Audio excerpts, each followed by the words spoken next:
So many more options in life right now with a computer. Yay.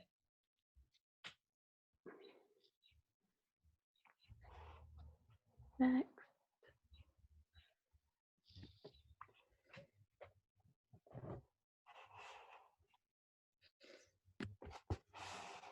Let me know when we're good to go.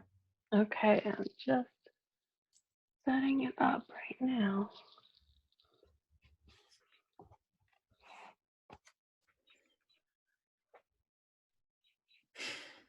It's still thinking. Damn it. It worked a second ago when I tried it. Okay. Maybe it's me. No. I'm sure it's fine. Just try again. Try again. More. Oh, stop live stream. Start again. Share on my timeline. Yes. Next. Preparing live streaming preview. Yay.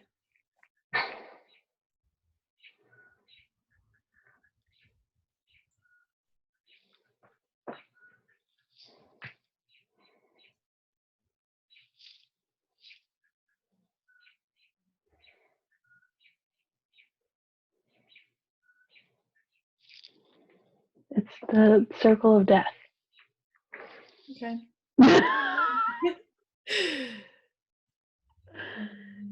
No.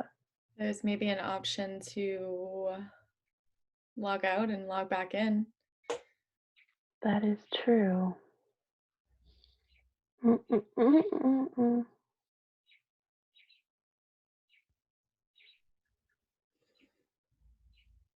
Gonna close my other shit. Maybe that'll help.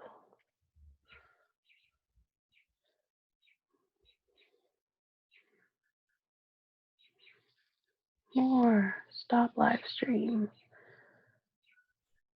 Start again.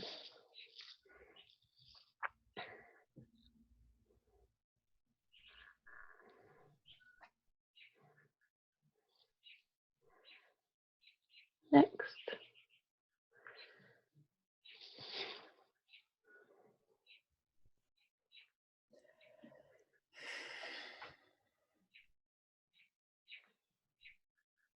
There it goes. Excellent. Interview Jess with Mary Tamul. You got it, sister. Excellent. Setting up your meeting for Facebook Live. Yay.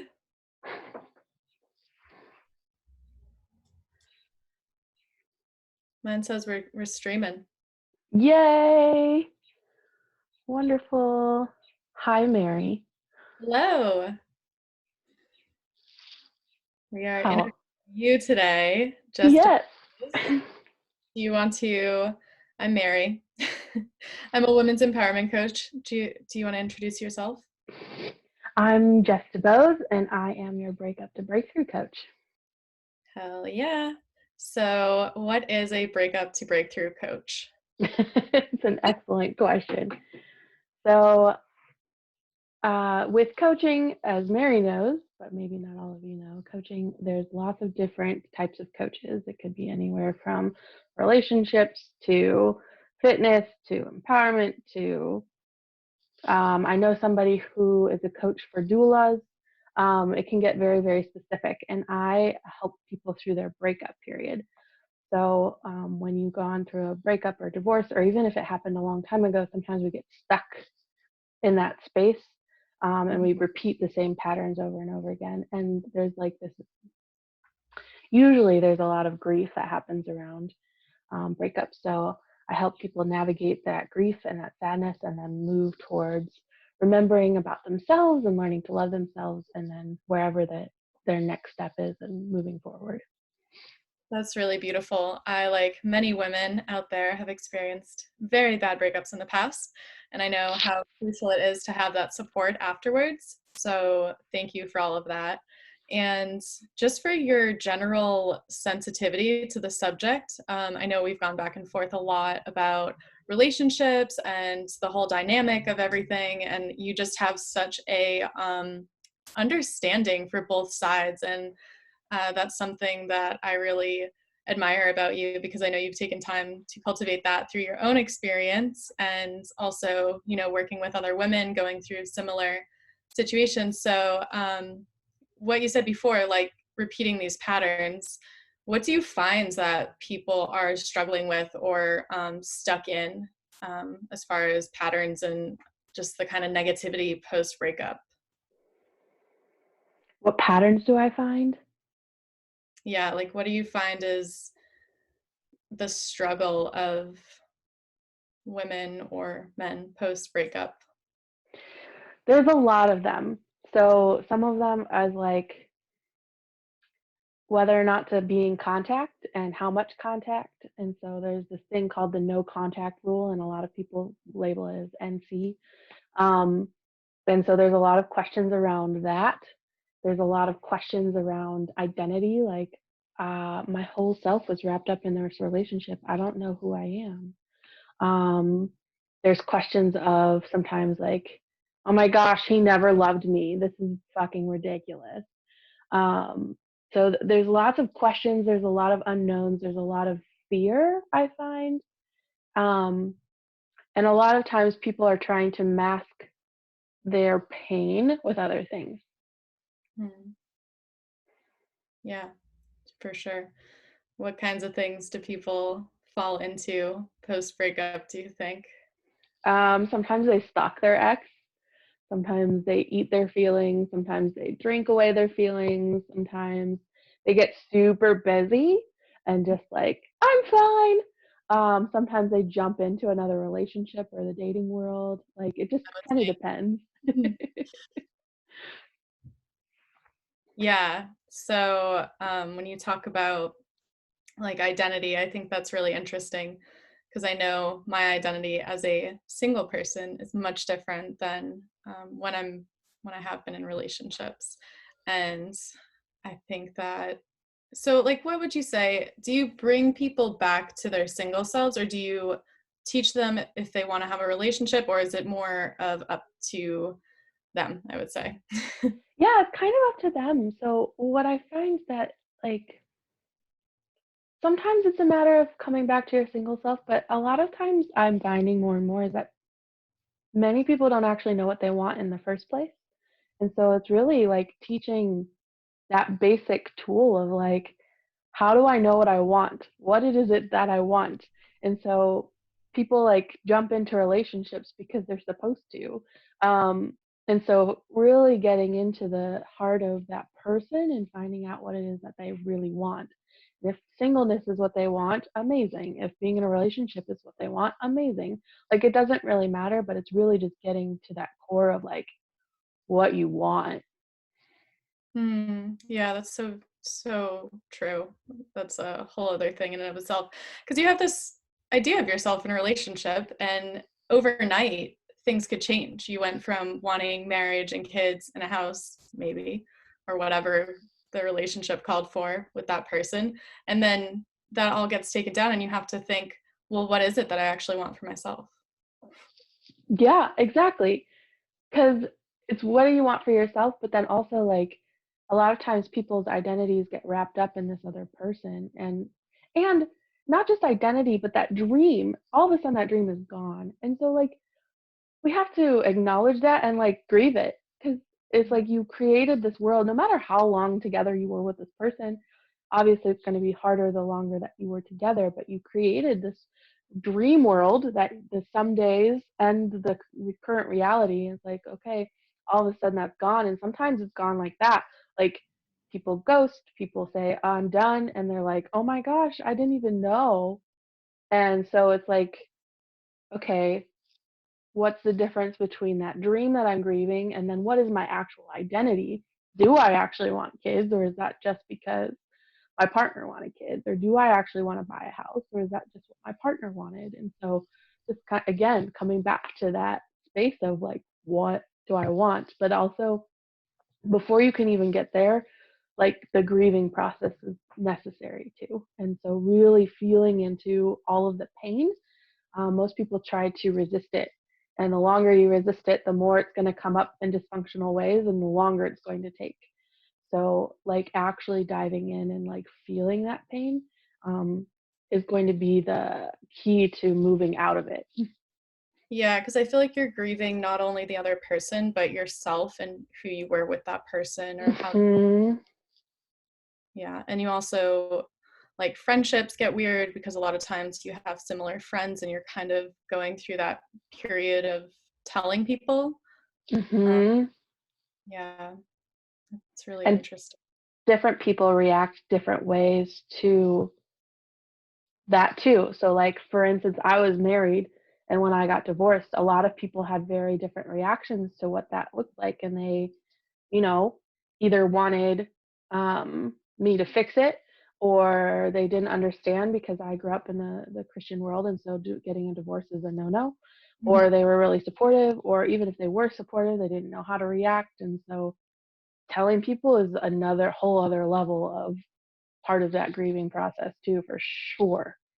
Yeah, I just thought of somebody that I'm really close with who ended up breaking up with his girlfriend, and his mom said like, oh, I feel like, I've lost a daughter. Like, his mom took it so hard, and that just reminded me of that because it's like she was more dramatic or more upset than he was, I think. So it's kind of Mm, like funny that people in our lives have that kind of reaction to our partners sometimes. for sure. I was just pulling up our live to see if we have comments, and shout out to Thomas and Sandra who are watching. Shout out. Awesome. Yeah. So, what else did you learn from going through your own breakup, and how has that played out for you? Like, what stage are you at in your divorce process? Can I go there with you? Are you comfortable? Absolutely. Cool. Um, so I was married for 3.5 years, and we were together for 5, and then we got divorced 3 years ago. It was probably one of the most painful things I've ever experienced. And I had this beautiful journey. Like I I said this in the middle of the messiness before we got divorced. I told my ex, his name is Morris, I said, Morris, I no matter what happens, I will not have regretted marrying you. And that's still true to this day. Um, I'm a much better person because of him. And we have a very interesting relationship where we're actually really good friends. And so, but the process wasn't always so easy, right? I went through this really painful time. I had a lot of grief. I jumped right into dating. I did a lot of stuff that wasn't necessarily like, oh, like, it's just going through it just like everyone else. I'm not special. I'm I'm human. And so it took me on this interesting journey of learning to love myself, because right after we got divorced, I like, or maybe in the middle of it, I started to recognize that I actually didn't love myself at all. Um, and so I invested in a coach slash counselor and went through this journey of like, what does that look like to actually love myself, and started to a point where I actually enjoy being by myself and enjoying time with myself. Whereas 3 years ago, I couldn't say that. I did not like being by myself. I hated spending time with myself because I didn't even like me. And so it's this beautiful. It's been this beautiful journey. I learned a lot of things, but I think that's the biggest thing that I learned, was learning to love myself. Yeah. So, what changed for you? Like, what do you do by yourself now that you enjoy so much, or what was the shift that happened inside of you? Oh, see, it's not just this one thing. It's not like this one major shift. It was little things and little choices. And some of them started longer ago than then, but like how I talk to myself is a huge part of that. I find that most people, including myself, are super hard on themselves, and they would never, ever, ever including myself, I would never have talked to anybody else the way that I talk to myself. And so I often mirror back to people and myself now too, like, well, why are you the exception? Like, so I have learned to view myself as my own best friend. Like, yes, I have friends and I need community, absolutely. And if I can't be with myself and love myself, like, why would anyone else want to hang out with me? Why would anyone else want to love me? Why would, like, none of that makes any sense. And so really, like, so my self-talk is huge, and that's a practiced thing, right? Like, the way that the growth process works, um, my friend and I talk about this a lot because it's really, we're personal development junkies and love to talk about stuff like this. And so we talk about the growth process, and really it's like, once you're aware of it, like, that's a huge thing, like becoming aware. So I was aware that I was not talking to myself in a good way.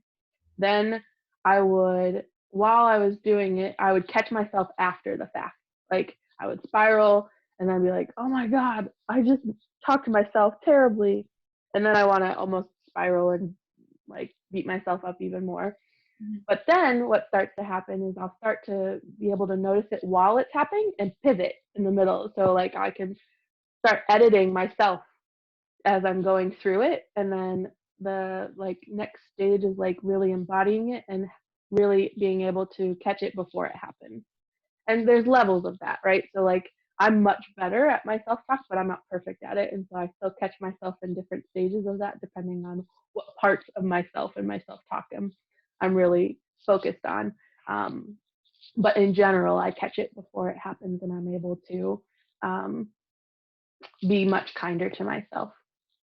Yeah, that's so important, especially if you have somebody that is very affectionate or gives you a lot of words of affirmation, and then Mm, go through a breakup and you lose that. It can definitely be lacking if you don't have the, like you said, the just knowledge or the consciousness of that happening, that you're no longer receiving that. You kind of have to fill in the blanks for yourself.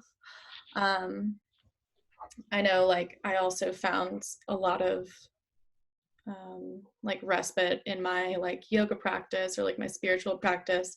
Do you have anything like that you do that helps with the grief process? I journal and write a lot. Um, that helps me immensely. Journaling for sure. Um, and I don't know. I think I have my kind of own form of meditation. I guess everyone does really, but Mhm. in my mind, when I think of meditation, it's like, you know, and that's not how meditation works for everyone. And so, but for me, like, writing sometimes gets me into a state of meditation, and so I will just stare at a wall for a while and like allow my thoughts to just kind of move through me, Mhm. and that helps too. Yeah, that's beautiful. I totally agree with the different forms of meditation. I remember once asking a meditation teacher, can you meditate with your eyes open? And she was like, I don't know. I was like, okay, well, I feel like I do that all the time. For So, sure. yeah, I feel you there. Well, so it sounds like you've made a lot of progress since your divorce and maybe even some that started while you were in your marriage. What were the things that you really loved about your marriage that were harder to let go of, or maybe became like the best thing about it? You know, when that happens, where the worst thing at first becomes the best thing. Is there anything like that? Oh, that's an interesting question.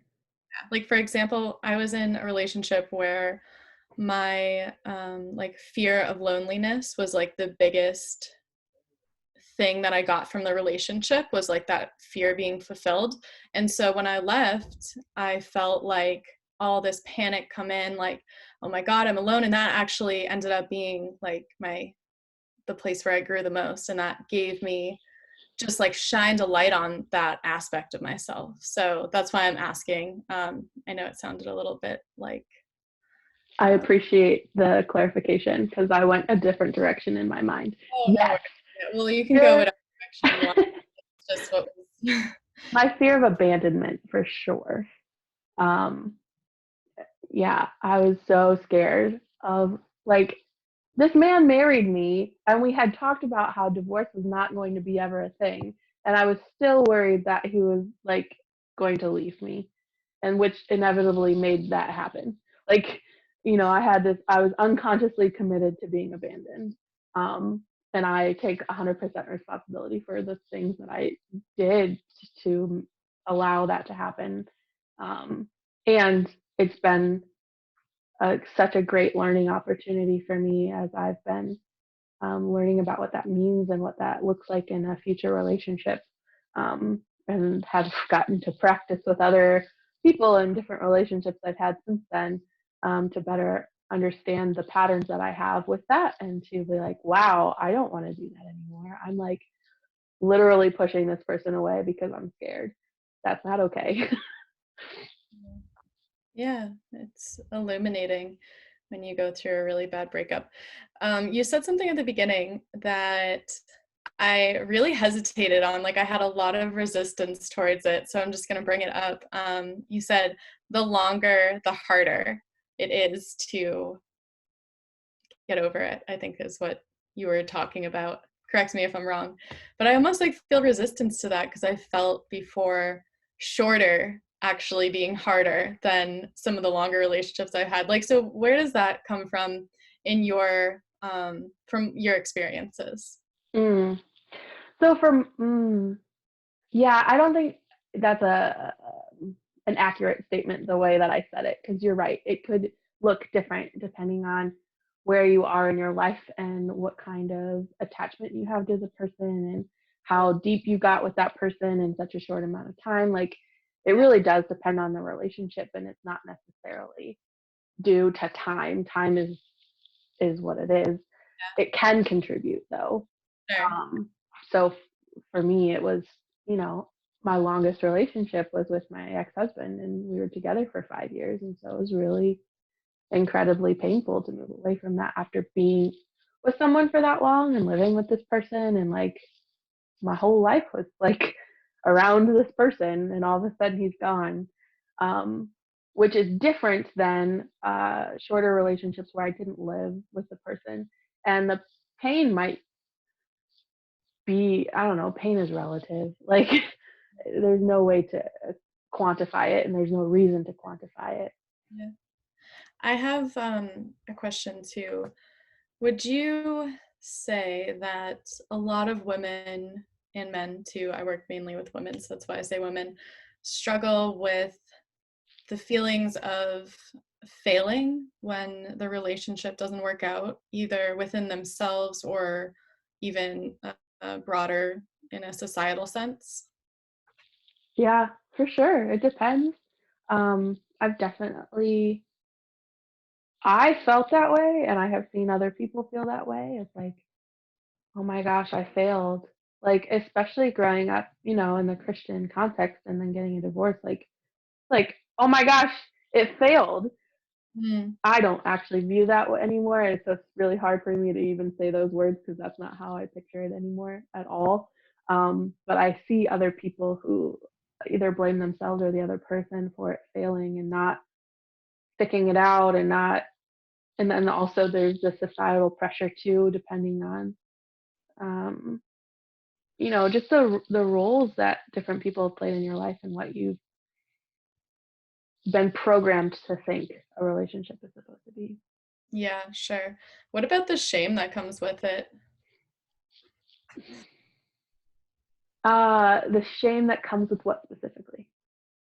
I would say all of this divorce just always seems to have a shame factor, whether it's cheating in the relationship and that's why it ended, or one partner isn't attentive enough, or, there's usually something that both people do, but it seems like there's always a shame pushed on either the man or the woman, depending on who did what. Can you speak to that at all? Sure. I am not an advocate for using shame for anything ever. Um, I'm an advocate of love no matter what. And so in relationships, like to shame somebody because their relationship ended, to shame someone because they cheated, I know that sounds controversial, but I don't think people should be shamed for that. There are reasons, and um, you never know the whole story. If you're on the outside, for sure, like you don't ever know the whole story of like what went on, and you're generally getting one very heated side of the story when somebody's going through it, right? So you don't know. You may or may not, but like to shame somebody and say, "Oh my gosh, like what an ass!" Like they did this and this and this, and like that's not actually helpful. And so I feel like bringing love and kindness. Absolutely, there can be anger. Absolutely, there's sadness. Absolutely, there's fear. But to bring shame in the mix actually like makes it worse and not actually helpful, because with shame, like if you put shame on yourself, like that's a whole other like platform you have to like move through to get to your grief, and you're just beating yourself up. And then to put shame on somebody else, that's like I feel like it's almost a defense mechanism to not have to really deal with the pain. Yeah, interesting. So, did you have to deal with any adultery in your divorce? No. So, you're speaking from what you know about other people's situations? I have my own knowledge as well. um, that was not inside of my marriage, but in somebody else's. Okay, I'm just wondering. So, when we talked about attachment earlier, I just wanted to bring that up because I have noticed a theme recently of, we're at home in quarantine, and there's a lot of either people missing somebody and feeling like, this separation is like the worst thing that's happened due to attachment, or it's opposite where people are like, get me the fuck out of here. Like, so what do you think that your divorce had to teach you about attachment, and what do you know about people being in situations that they're either overly attached or maybe not attached enough, or they're running away in some regards? Mm. I think more than being attached to Morris, I was attached to the idea of marriage. Um, and that was a lot of the problem. And Mm, so I had this idea of what a marriage was supposed to look like. And so I was continuously trying to drag him into that instead of like creating what we wanted our marriage to look like together. And so okay. being attached to these ideas um, of my programming rather than really what I wanted was a lot of the issues that we would have. Were you planning on having kids together? That was the original plan. Um, when we got married, both of us wanted kids, and then um, about a year or so into our marriage, Morris said that he wasn't sure if he wanted them anymore. It was another huge contention piece because um, I won't date anyone who doesn't want kids, because that is definitely what I want in my life. I'm a mom at heart. You can attest to that. um, and so I very much want to have children, but yeah, so that was the plan, and then it changed. Yeah. So what was the biggest factor that came between you two? Was it one thing like kids and money, or something, just a lot of little things? So the kids thing was a huge one. Sex was another argument that we had often. What about sex? um, both of us were virgins before we got married. So you don't know what you don't know. And I very much wanted to explore and experience more of that world, and Morris was very resistant to it and had a hard time, um, particularly because of our programming with Christianity and how sex is bad, basically. It's like almost beat into you that, like, and it's really, the message is supposed to be sex before marriage is bad, but then all of a sudden you're married and it's allowed, and it's like hard to get that programming out. Um, and so we had a lot of, I wanted to have sex more than he did. And I know that's generally an argument in relationships, anyways. It's like one person wants it more than the other. But ours in particular was very, very different. So what did you do to try to heal that, if anything? Oh, I've dated lots of men since then and had lots of physical interactions with men as a result. I think, um, as I have a tattoo on my shoulder that says nothing is permanent, everything will be. And so after I got divorced, I was like, oh my God, I fucking did everything right. I wasn't, we didn't live together before we got married. We didn't have sex before we got married. I Yeah, just followed all the rules and did all the things. I did it right. Yeah, by the books, right? And now I'm fucking divorced. Like, fuck it all. Who, Right. no, no. Um, so I've had, plenty of experiences since then. Hey, good for you. Yeah, And that's awesome. actually, some of them have been really healing. Yeah. Like, some of them not so. Like, some of them was just, again, I didn't know what I didn't know. But the further away I've gotten from my divorce, the more, um, healing those experiences have been for me. That's Like, amazing. Yeah. yeah, to be wanted and Yeah. cared for in that physical sense instead of feeling rejected, it was like, that Um, was huge. that is huge. I was spending some time studying the chakra system, and the second chakra is like the sacral sexual energy chakra. And we either, typically, if we're not in balance, we're either closed off or we're too excessive in that area. So there are different things you can do to balance it, but it really gets set up during our childhood. And Mm, so depending on what you see and what you're exposed to can either shut it down or open it up. So just depending on like what the kid, the parents or any relationship that the child was exposed to at a young age, if they had any physical or sexual abuse, that of course would play into it. But it's really interesting to see how our past relationships and experiences shape our adult life, and like even come into the most intimate places in our life. I think where they're sometimes most prevalent, actually. So maybe, just being open to that. Maybe somebody isn't healed in that way, and that you can, if you have the right kind of communication, you can help to heal each other in that scenario.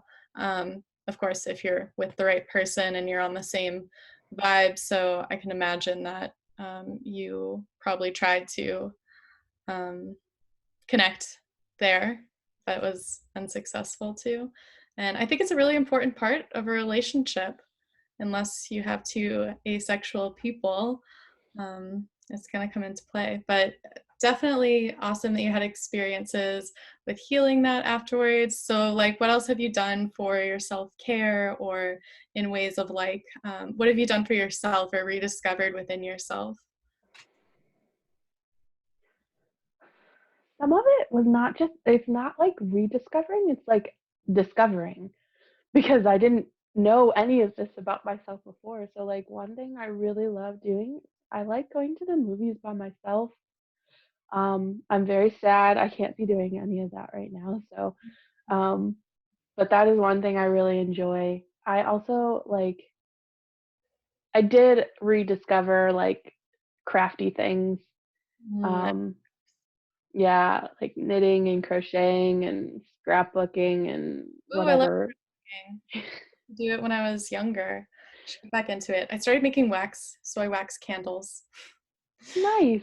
Yeah. Yeah, I can create lots of things. I have this coloring book. I've created jewelry. I've made all kinds of stuff. Actually, and that's not something I totally lost in my marriage. But it's another thing that helps um, with that process of healing and self care.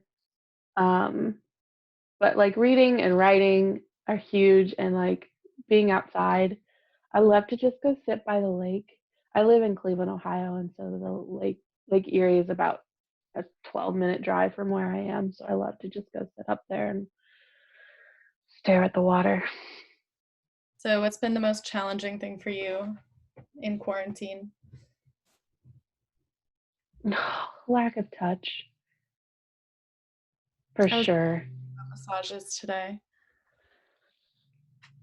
Yeah, Oh, yeah, just like hugs and from all the friends. like I literally, okay, I used to work at one of the YMCA's near me, and I would go up to the Y to see my old coworkers that I love just to receive their hugs. Like, and I Mhm. cannot do that anymore. It's sad. You know, it is a little sad. I miss going to yoga because it was like same thing.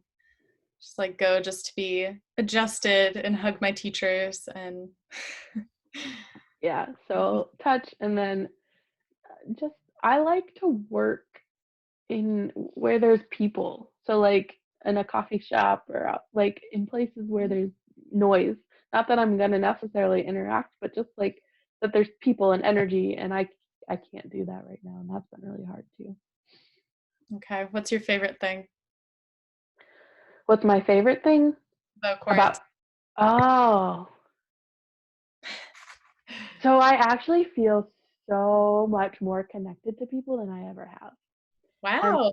for me, this is kind of how I've lived because I moved so much.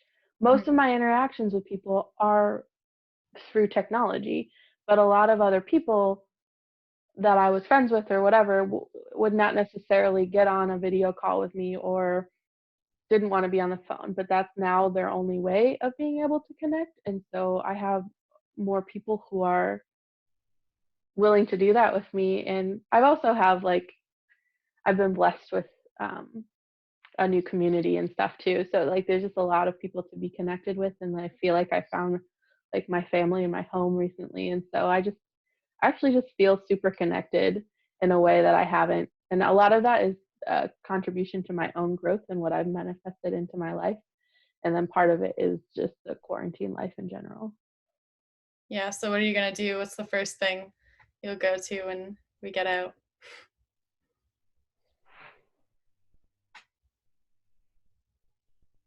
If it's not visiting somebody, it's going to the movies probably. Or taking myself out to dinner or going with people out to dinner or to a bar or something like that. Hmm. I know, I miss going to restaurants. Mhm.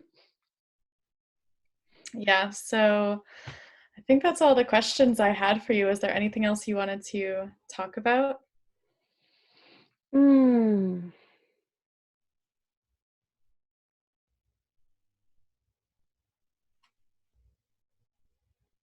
It's your birthday this weekend. It is my birthday this weekend. And I have a big announcement on Saturday for anyone who's watching. You should tune in at 12:09 on Saturday because that is the time I was born and my birthday, and I have an announcement. Woo, let's go. I was just about to say, what's the announcement? Can you tell us? No, it's a surprise. Just drop it now. You heard her, 12:09, Saturday, big announcement. Mhm. 12:09 p.m. when you were born into this world. How many years ago? It will be 32 on Saturday. Yeah. Yeah. I'm always like, I have no qualms about anybody asking my age. Like, I firmly believe that I have earned every year that I lived, and I like view it kind of like a video game, and I'm at level 32, and I'm gonna own that shit. Hell yeah. I love that. What are you It's gonna all do this year? Like what are your goals? What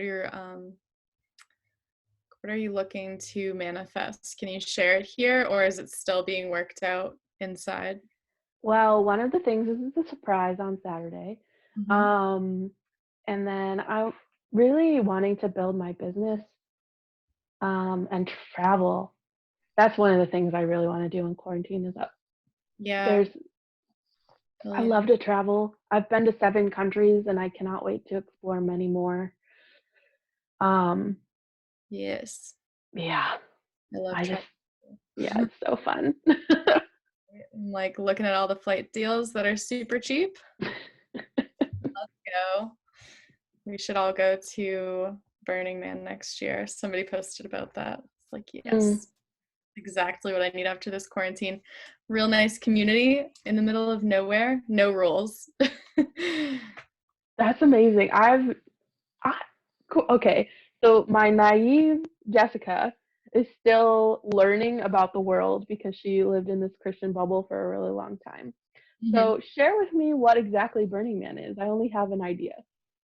I've never been, but it's like this hippie-ish festival. I shouldn't call it hippie. I'm probably gonna get like called out for that. But everybody just wears amazing outfits with like sequins and lots of leotards, and you're in the desert, so there's all these dust storms. So you have to wear masks so that you don't get dusty, which is pretty similar to our day-to-day life now. Hmm. Um, and it's all barter and trade. If there's no money, you buy your ticket to go there, but then once you get there, nothing costs anything. You just have to bring stuff to trade, from what I understand. And I know people that have gone, and everybody just says it's like the craziest experience in a good way. Oh, and then so there's all these art pieces, and at the end, they burn everything. And the idea is that it's leave no trace. So every single Oh, thing that's brought in is brought out. And you like ride bicycles around or like motorbikes. It's all in this big circle, and they have the craziest art, and there's concerts and music and stuff. Yeah, it I sounds just like got chills. it's pretty magical. um Where is it? it is in the desert in California. Yeah, Oh, that's amazing. yeah, so we Hmm. could Yeah, go. sounds like fun.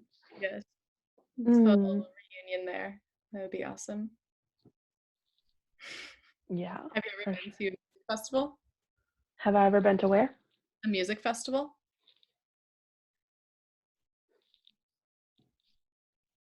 No, I was not allowed to. What about now that you're 32? Are you allowed to? When I wanted to go, there was a Christian music festival, and I think it's called Alive Fest.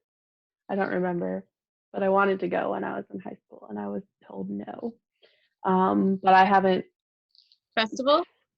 And you were What? told it's a Christian festival and they told you no? Really? I feel like that would Yep. be acceptable for you. I think my mom didn't really understand what it was, and she thought it was more like what's the music festival from like the '60s? What's it called? Woodstock? Yeah, I think she was thinking it was like Woodstock, and so she Like was you're like, gonna drop out. yeah. But I haven't really thought about going to one since I was in high school, so I haven't. That has not been a thing I have done yet. Okay, so we need to take your virginity for a festival. And you need to wear a leotard because like you're at a festival, so I don't even own a leotard. get you a leotard so that you can come to the festival. You won't be let in without one. Oh. That's how the festivals work. You've never been. Let me show you ways. I'm not a pro, but I feel like I will be someday. Excellent. Yes, yes, yes. So, to wrap up, I would love to just give you some more vibes and tell your audience that you've just made such difference in my life since being one of my support coaches. And I think you've seen me transition even just over the short period of time that we've known each other. And I've seen you transition and shift, and it's just really cool to see you stepping in to help women who are going through the struggles of divorce and breakup, to get those breakthroughs and learn how to be themselves and reconnect. Did I get that right? Yeah. Yes, thank you. So thank you for all your work that you do. Oh, Um, just honored to know you and be in your space, and feel very grateful that you are here and present and doing your thing. So just want to send you that love. I hope you can receive it. I do receive it. I almost started crying. Thank you. You're welcome. Well, thank you, Mary, so much for being here and being willing to interview me. Mary is also an amazing coach, and like she said, I am her support coach in this program that she's doing called Kaboom. And so I have the privilege of getting to support coaches. So I get to coach coaches, and I coach people who are going through breakups. I have a couple other side hustles too. It's just really fun, and I'm enjoying creating the life that I want to live. Hell yeah. Yeah. Sweet. Well, Saturday, May 9th is my birthday, 12:09. Tune in, and I'll share with you my big surprise. I love you all so much. Thank you, Mary. You're welcome. I'm so excited. Yay. Bye. Bye.